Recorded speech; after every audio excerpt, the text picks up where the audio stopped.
Good day. For those of you who don't know me, my name is Mont Smith. I'm past president of the Pterodactyls, and I'm a proud member of the History Committee featuring pteros like Bear Mosley, Tom King, John Long, Michael Rourke. What we basically do is try to find artifacts and histories of our fellow pterodactyls, especially concentrating on the early members of the Coast Guard aviation community. Basically, there was a hiatus after World War I, and after they closed Coast Guard Air Station Morehead City for lack of funding.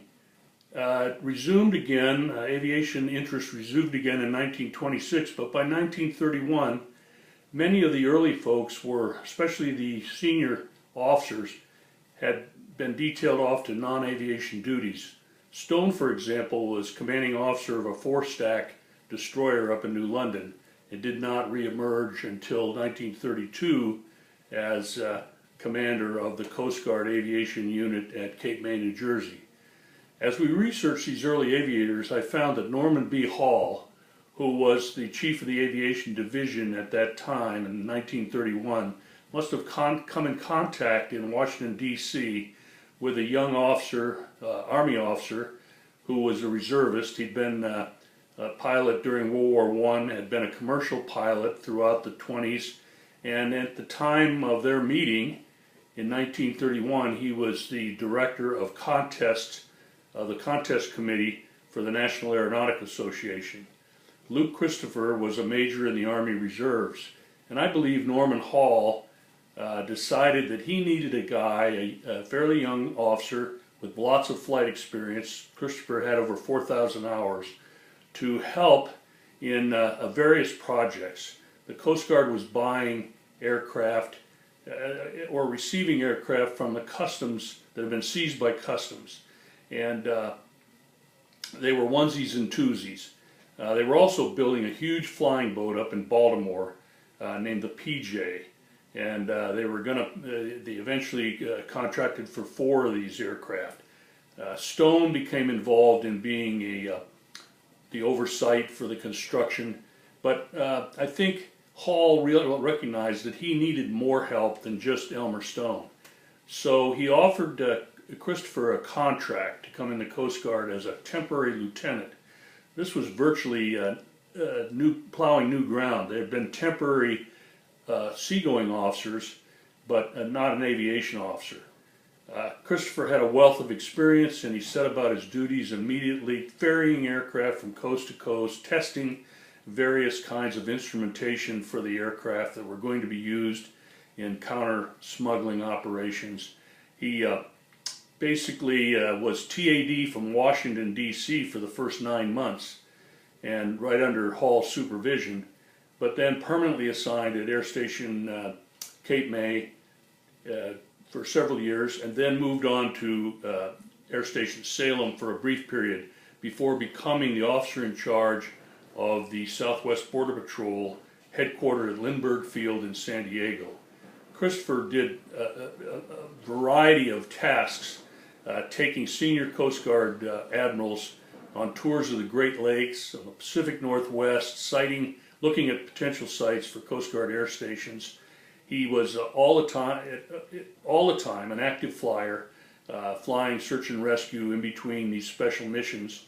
And sadly, as you will see in the presentation of his Hall of Honor award, he was killed in a tragic accident on takeoff in a Douglas RD-4 amphibian from Assateague Harbor in Virginia. It was twilight. They were trying to rescue a merchant seaman who had appendicitis. They think, the accident report thought that one of his floats snagged on a partially submerged fishing net and spun the aircraft around, inverted, and the crew managed to survive, as well as the patient. But sadly, Christopher was killed in the crash. He had earnestly desired a commission in the regular Coast Guard and fought hard-fought battles for that commission for the 4 years that he was serving with us. Sadly, it was approved right before he died, And so, as Tom King and I theorize, had there been an operational helicopter unit and helicopters assigned at Cape May back in the 30s, as fate would have it, he might have still lived and gone on to a very illustrious career. The sacrifice that people like Christopher made, and there were many of the young fledgling aviators of the 30s who died heroically, testing aircraft, ferrying aircraft, flying search and rescue missions. And we think it's very worthy to recognize. We think, a time-worn expression is the past is prologue, meaning basically if you don't know where you've been, it's really hard to see where you're going. And so history just interests a bunch of us so much that we go to great extent to visit relatives of some of these people, try to understand the circumstances surrounding their sacrifices, and understanding the character of those who basically established Coast Guard aviation as we came to know it today. A tragic footnote to this is that Christopher's wife, Berthel, was eventually relocated to North Carolina, where she had some family and friends, but basically died a pauper because Christopher had just signed an allotment for an insurance payment. He was killed in December 1936. He had just signed this allotment, but it had not gone into effect. After a great deal of effort from many of the Coast Guard senior leadership and congressmen to waive that requirement because he had intended for her to have insurance, it failed, and she died a pauper.